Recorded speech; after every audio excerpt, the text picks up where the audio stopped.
Welcome, everybody. My name is Sarah Grandinetti, and this is a wonderful, all the way from Germany, while I'm here in beautiful Brazil, right after Being You class.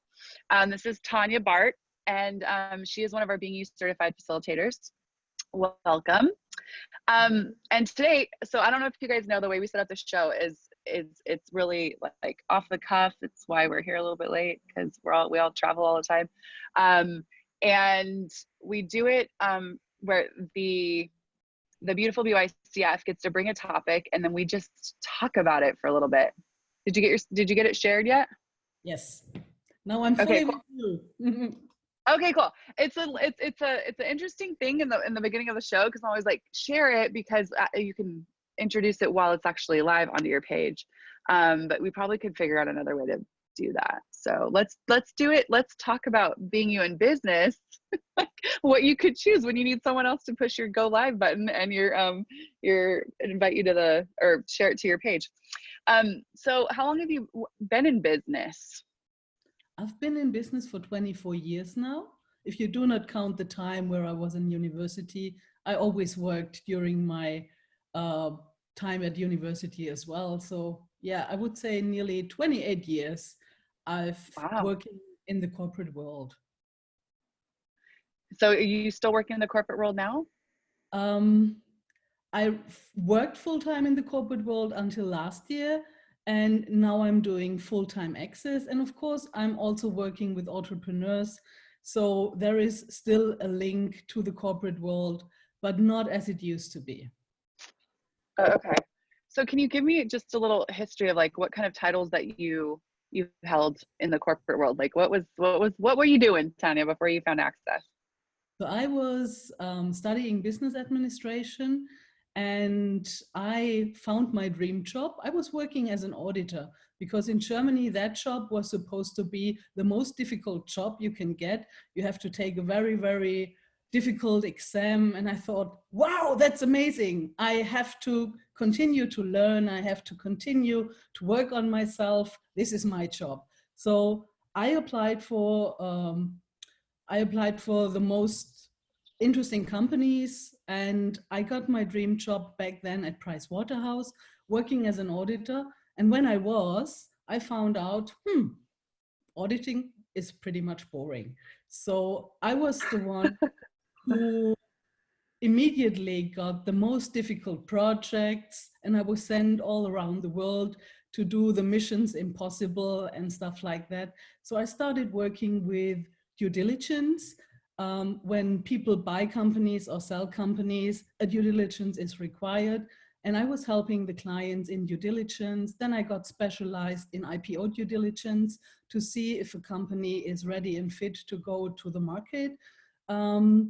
And sometime later, I don't want to go too much into the story, I started working in the so-called transaction service department of Pricewaterhouse, where you assist people in buying, selling companies, you do private equity and stuff like that. And somehow I got bored in the meantime as well. Boredom was always my motivation to do something else. And I started working for a billionaire in Germany. Wow. And I was basically his right-hand girl who was responsible for all of his investments, bringing in new investments. And yeah, I would say I have a pretty much in-depth knowing about business. And I always worked a lot. In my time at Pricewaterhouse, I had a 60 to 100 hour week. And nonetheless to say, I experienced a burnout. And this is something I want to share with you guys today, because I've gone through 15 years ago through a burnout experience followed by depression and everything. And I tried to heal myself because I had that interesting point of view. I created it, I can uncreate it. So I really looked into myself and looked what it created. And one day when I found Access, and my Access career was a little bit different because I did not start off with the bars. I started off with Dane's very first Being You class. Once I found the Access and got a real sense of me back, I knew that I will be never burned out again. So Can I ask you a being, question? yes, you Can I can ask you a ask question? many Okay. questions. Okay. Thank you. It's what I like to do. I would love to go back. So you said something that I think it triggered me a little bit, and then meaning it was like made me go into question. When you said that you use boredom to motivate. Yeah. And I know that so well. So it's like, I know us as humanoids, we need to have a million things going because we'll be bored. But what were you doing then that is different than how you use it now, or how you create now? Now I create just a lot, and really from creation. And back then I really worked hard. It was so different. The way I work now, I would not even call work. It's kind of like more play. It's joyful. And the way I work now is really nurturing for me. I'm in a nurtured space when I work. And back then I was drained. My energy was drained at the end of the day. So I worked So would you complete. say that you, go ahead, go ahead. I don't want to No, cut you off. I'm good. No, I'm good. Okay. Okay. Well, would you say that, like, because what it sounds like to me is before all the work was outside of you and you were doing it for all these other people and then getting bored by it, because, yes, I'm sure you're receiving income and money from it, but when you just said, like, now I'm very nurtured, like, how much of that was because you started to include you? Totally. And that's what I experienced in the Being You class I did with Dane. So before that, I would say I was always in the universes of other people, trying to fit in, trying to be validated and appreciated by others. And that was basically my energetic feeding. So that was where I got the energy from, that I did a good job. Everyone said, yeah, you're brilliant, you're awesome, blah, blah, blah, blah, blah. And now it's so different because I do not need that outside validation, outside acknowledgement, since I have a sense of me again. And I would really make a very, very bold statement here today, because for me is you cannot be you and be burned out at the same time. So being you, from my awareness and what I've experienced, is an amazing antidote to a burnout. So do you feel like you have, or what can you speak to as far as like the amount of energy of access to when you're being you, rather than when you're trying to be someone else, or like imitate how someone else does business or how someone else shows up? Like what is more available then? Because I see Dane, he's talking about it this weekend in the Being You class, like the things that would stick us or stop us that we'd have to use energy on. So literally we have all this energy, and then the thing that sticks you, triggers you, stops you in order to have to go deal with, because you still have these buttons that the world can push on you, then you get drained, right? But if you're being all of you, less buttons to push, less triggers, you have more to give, right? Mm-hmm. Is that Yeah, accurate? I always had a lot to give, and what you say, I would totally sign off in a way. So when I'm being me, I'm basically connected to the source of my being. I'm sourced by my being. So I do not need any outside sources to get energy from. And I'm just in the flow. And when I'm creating, so creating is the nurturing flow for me to be in a constant state of energy. I'm kind of like nurturing myself by creating. And when I work for others, what I did, I tried to play roles, and I was really proud of myself because depending on whom I was speaking to, I was a different person. And I always tried to fit in their universes and into their worlds. And that is training, because you have to go into their worlds, see what they require. And then if you've done a good job, you get validated. But what if it's not about validation and appreciation? What if it is more about acknowledgement? And this starts with acknowledging yourself. And what I really found, the minute I started acknowledging me, so many people are acknowledging me too. But when I haven't done that, no one was acknowledging me. So it really starts with you, like the Being You thing.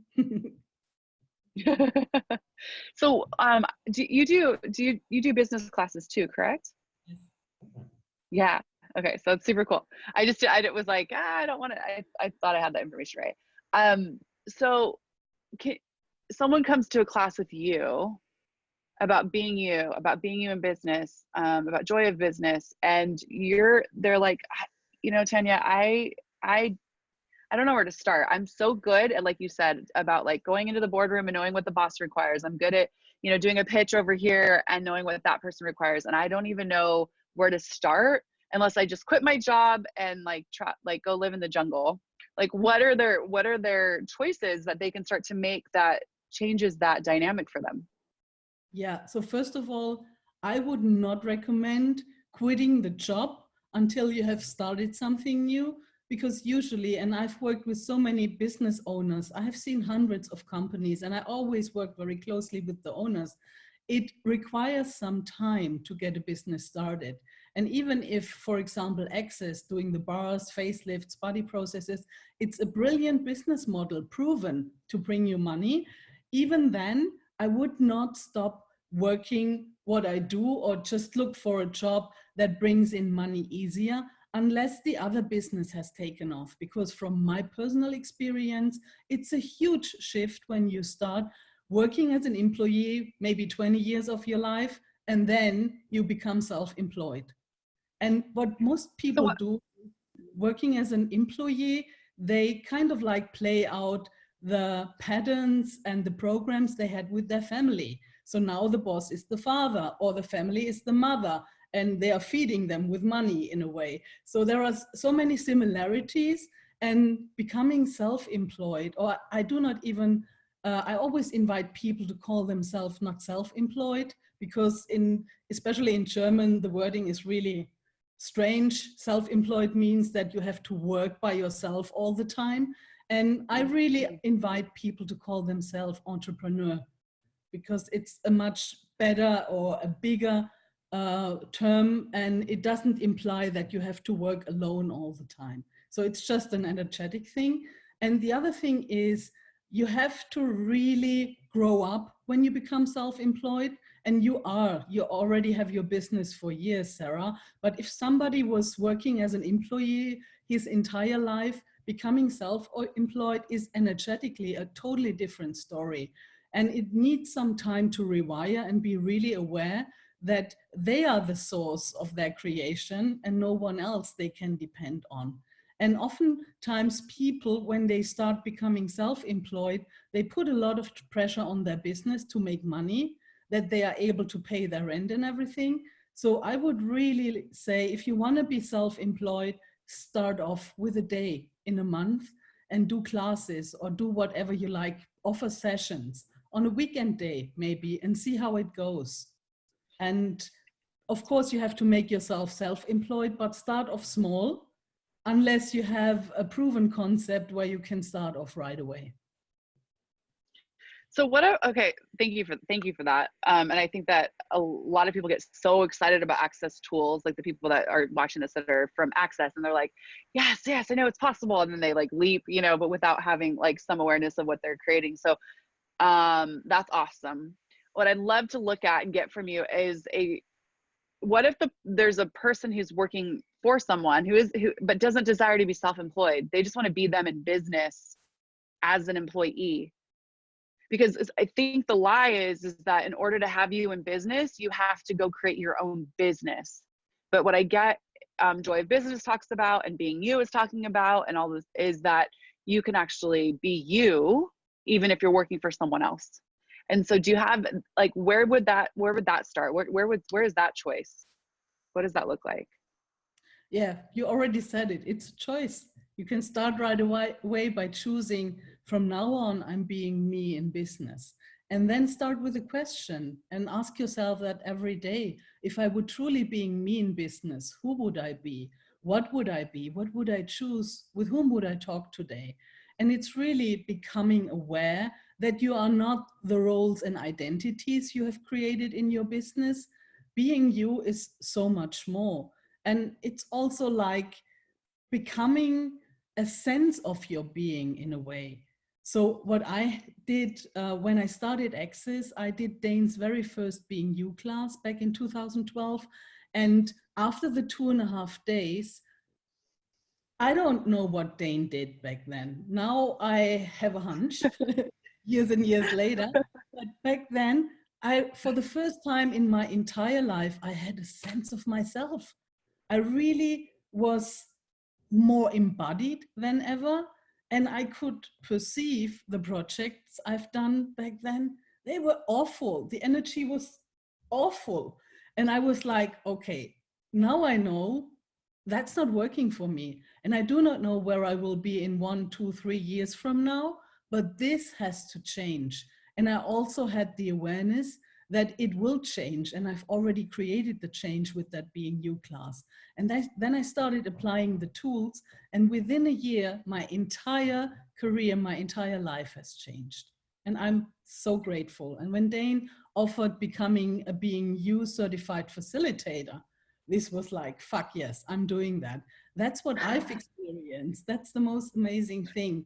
And that being that invitation for other people, being them in business, no matter if they are self-employed, if they're entrepreneurs, or if they are employees. This is basically a choice, and it's a continuous becoming. Because being you has no end to it. There is no place where you achieve it. But where you know that you're being you is when you're no longer functioning from roles, when you invite everything you be also in business. So for example, at my time when I had the burnout, I was really very empty. I had a sense of being empty, and I needed to nurture myself. So I started reading books like Conversations with God and stuff like that. And that gave me hope in a way, and it inspired me, but I never knew how to do that. I was aware, yeah, that's true, but how do I do that? And then I found Access and found the tools to actually start creating what I was always knowing that it's possible, but never had an idea how to do that. So that was so amazing. Me too. Like it, for me in business, I was raised by entrepreneurs, and when I became a stylist right away, I was like, I'm not working for anybody else. I'm going to own my own business because that's what I was always shown. I didn't know anything else. And then coming to work for Access is interesting because starting to play with, like, I'm playing in someone else's company, and, you know, playing around with like, how to be a contribution there. So one of the things I'd love to talk to you about, which I became aware of after I started to work for Access, was a lot of times when we're applying for a job or we're pitching for a job, we look into something like a business or a project or whatever, and we look for the holes and the gaps. And then in order to prove our value, we come in and go, hey, you've got this hole over here, I can fill it. This is how I'm going to fill it. This is how I'm going to save you money on your bottom line, right? And that is so like the problem. I didn't see it then. I saw it. I eventually saw it, but that is very much like the person who's seeking the problem, right? And so what I did when I came into Access that didn't go over so well was I was like, hey, Access, I have this background, and let me come into this company that is like functioning like no other company, and let me just tell you all the things that like should be here that aren't. Well, then you come on, you guys, and this is so funny because it's how this reality works. So you seek a problem and then you prove that you're the one that can solve it, right? So imagine getting on a meeting. So funny now because I'm like, oh my God, thank God I got it, right? But getting on a meeting and someone sits down and starts to tell you everything that's wrong. Like everything that's wrong. You're like, hey, let's create this possibility. Let's move, let's create, let's go here. But there's someone on the meeting that's like, hold on, this is wrong over here. We need to look at this thing that's wrong. And then I found this other thing that's wrong. And then, you know, and you're like, who wants to play with that person? But that's how this reality trains us, right? So I kept going like, I'm just trying to be a contribution, but it's not actually contribution when you're not willing to look for the possibility. And so when I started to get that, I got through that and then had more of me after, because I'm like, I don't actually have to choose to be the problem solver. I could be the possibility seeker. I could be more of me. I could bring the joy of me, the fun of me, all of those things, and make something greater rather than focusing on what's not working. right? And with that, Dane in this Brazil Being You class this weekend, I was so aware of how vulnerable he's willing to be. And so him facilitating is his business, right? That's how all of us are. That's him in his business. And he's willing to tell you when he totally fucked up. He's willing to tell you when like this didn't go right. Wow, you know, but we got a lot of awareness there, not make it wrong. So what I wanted to ask you, like, so you talk about the burnout, right? And where does vulnerability come in with business? Because I know we have to keep, you know, the storefront looking clean, you know, so that we look, you know, like a good choice for people, right?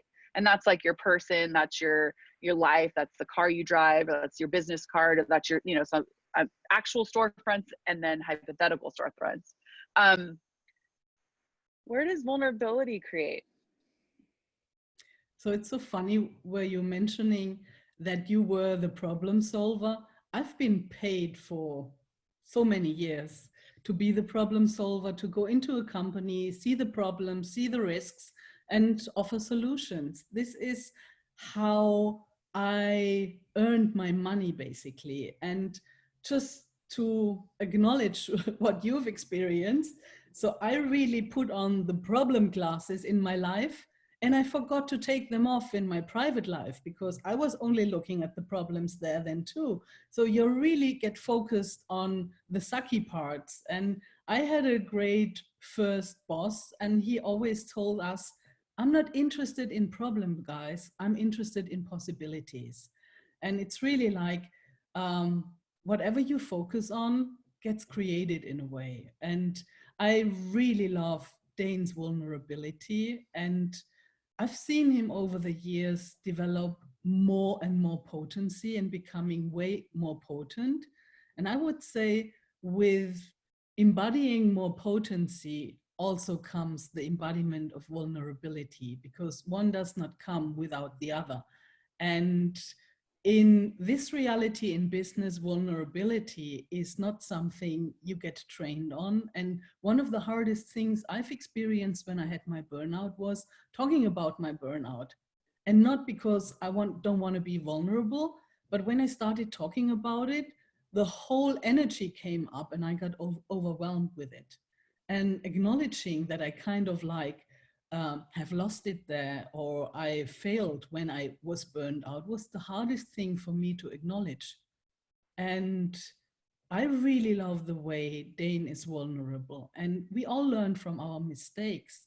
And when he starts talking about whatever he has fucked up and what was not working out, he's such a contribution. And what I really love about that, people are able to relate to him and are able to engage with him, because we have all had our fuck up times, and this creates a greater communion with everyone. So I would really love to see that energy of vulnerability, of being honest, of being themselves, of acknowledging the failures, not only the successes as well, because that makes a person authentic. And I really get becoming the authentic you in business is vital for businesses to succeed. The masks, roles, and identities we have created will fade away. I do not see that they can sustain. Yeah, thank you for that. Thank you for that. It makes me think of, like, you know, when celebrities will do something that gets in the media and it's like a judgeable bad thing. Like, there's always that moment where they either choose to get vulnerable and go on some talk show and talk about what really happened and that they're not perfect, and then the world falls at their feet, right? Because they're willing to be real, you know. And then there's the people who do the cover up and the fighting and the this isn't true and the denying and all that kind of stuff, that actually in their defense of that, not willing to be vulnerable, repels people, because people are actually able to tap into what's actually true, right? And so where are we in business, like doing the defense and keep it all looking great and never, you know, get vulnerable or whatever, and then where we could be choosing this level of vulnerability with our staff or with our teams, with our projects, with our, you know, business connections or whatever, like, hey, like, this is how this went down, this is what, and then they get to go, oh my gosh. Like, even this morning, I went in to do something with Katarina Wallington, who works very closely with Dane, and it wasn't going right, let's just say, and the like the equipment wasn't right, that it was just kind of like whatever.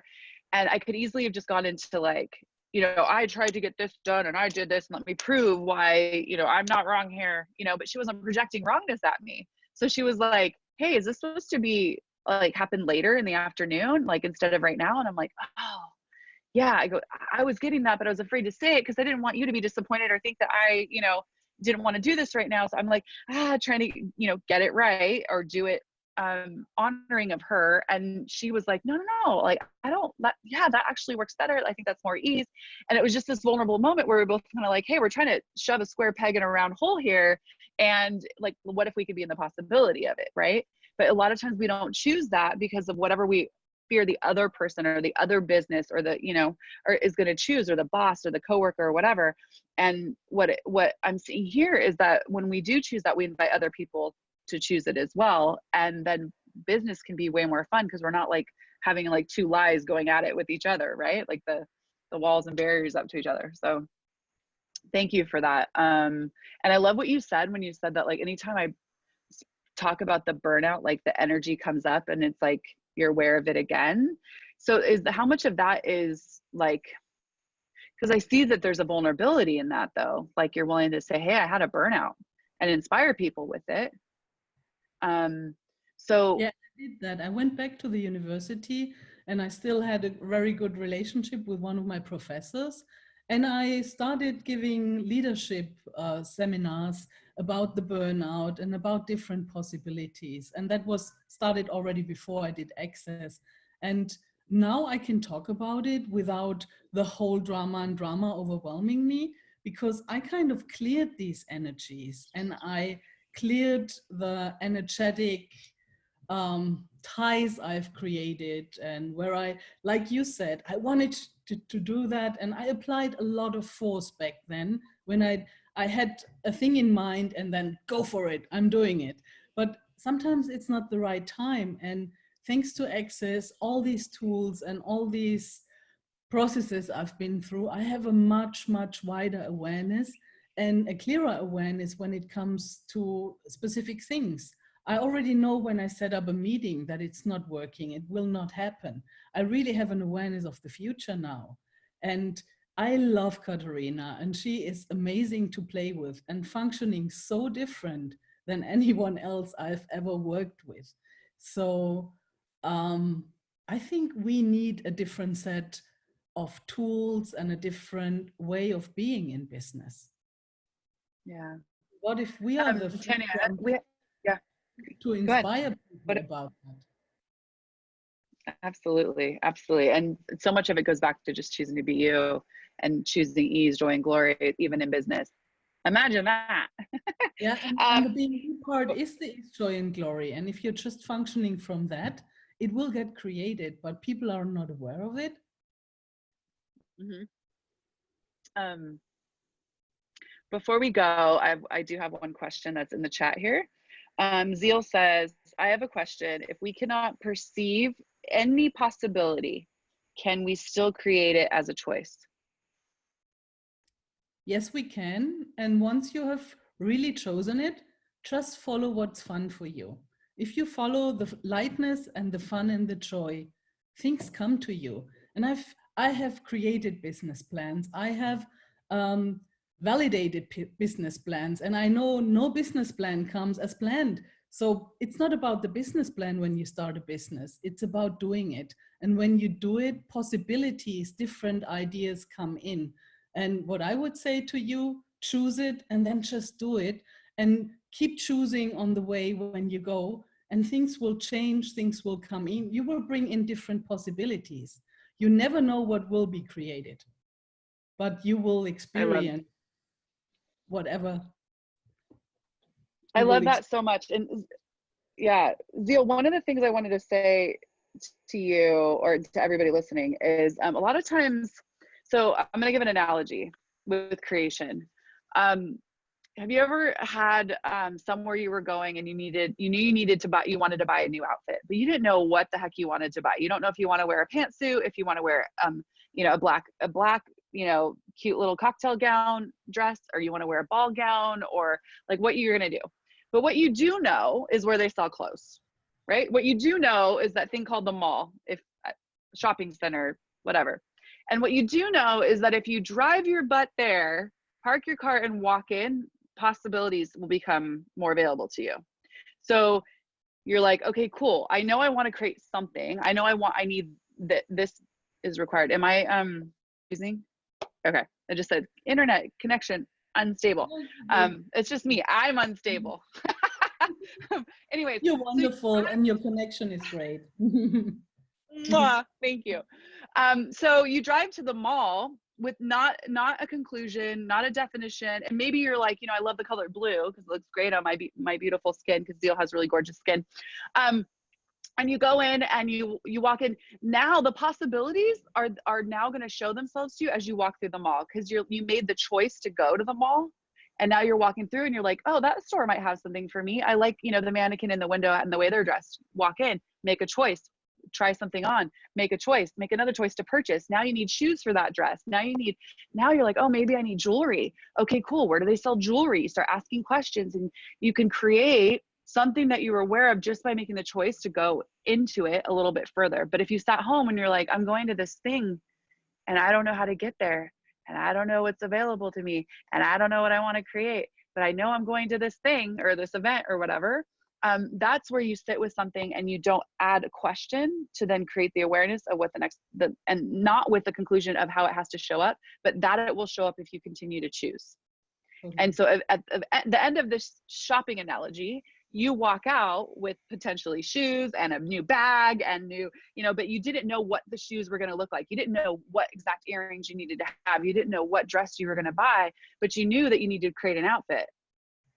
Totally. So you went in and asked questions. And we do this all the time, you guys, when we're in create mode, but we don't realize that we're doing it because it's like, no, I'm just shopping. No, what you're doing is you're going into creation. Even if you're cooking something and you're playing with ingredients, you're like, what would I like to make tonight? That's a question. You go buy the stuff that you require, then you create it. And our lives can be like that too. We can look at how we want to show up and ask questions like we would of what we want to wear to the party, or what we want to cook for dinner, or where we want to go, on vacation. And then we go, okay, I want to go to Hawaii. So I'm going to look up tickets. Okay, cool. I'm going to choose. Now I'm choosing because I'm booking. Okay, cool. What hotel do I want to stay at? Now I'm going to choose. It's the same way with creating your life and creating business. In business, you have to just continue to choose and have things show up for you. So you're welcome. I so love your analogy, Sarah. And what do we learn from that? Shopping is creation, and a business is creation too. So either go shopping or do your business, whatever is fun for you. And Gary once mentioned that he sees business as a platform to exchange possibilities. And what if it's nothing different? It's just a platform where you offer whatever you have to offer and you receive possibilities, so it all can exponentialize. I haven't heard that before. I love the word exchange. So it's almost like a flea market or something. Like you show up and you're going to like exchange your possibility for their possibility instead of like product or goods. And if you look back, how business was created, they exchanged potatoes for bread. It was like basically that. Yeah. Wow. I'm going to use that from now on. That's amazing. Thank you, Gary Douglas. A little nugget that I get to receive again from you. Okay, Tanya, can you tell all my friends like where they can find you, and what classes you have coming up or how to reach you?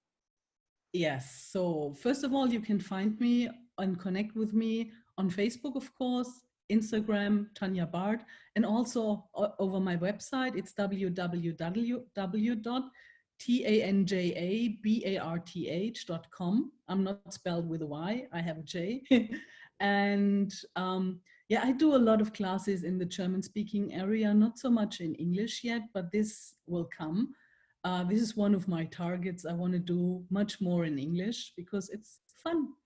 And where you can find me in Germany, I have a class coming up. I just finished the Being You adventure class yesterday in Austria, and I have one coming up in the southern part of Germany next month.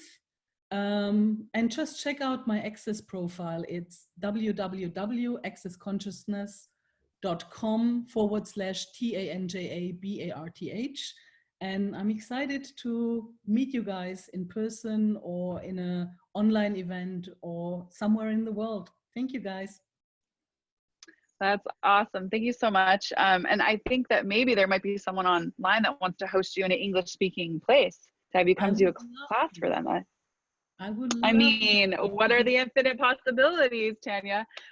Okay, so also I wanted to shout out, I will be in Omaha this week. I'm doing a taster. So if you're in or around Omaha, Nebraska on the 14th, I'll be doing a taster. And then on September 26th, a Being You taster, 27th, and last weekend of September, I think it is. Or my hosts are on, they should tell me. I'll be doing a weekend adventure in Omaha, Nebraska as well. It's going to be a lot of fun, and there's a lot of creation there. So I just wanted to invite people to that. And I'm on my patio, and if you can see, the sun has officially arrived. So I'm trying to trying to block it because it's. Anyways, thank you so much for joining me, and thank you. Like, you brought an acknowledgement of you, Tanja. You just brought a peace and calm about business that I haven't tapped into before. Wow. And I've been in business for a long time, but there's very much just something that you add to this conversation that is so beautiful and brilliant that it totally changed my reality today. And I just want to say thank you personally, and thank you for the, I don't know, I think we got up to like 40 something people live, and all the people that will watch it. September 27th to 29th in Omaha. Thanks, guys. Thank you for the Show up. Yeah. And yeah, and I'm so grateful to know you, even if it's through this fun laptop and the hugs we've had in person. But thank you for changing my world today. I'm super Thank grateful. you. Looking All forward right. to seeing you in Rome. Bye. Bye.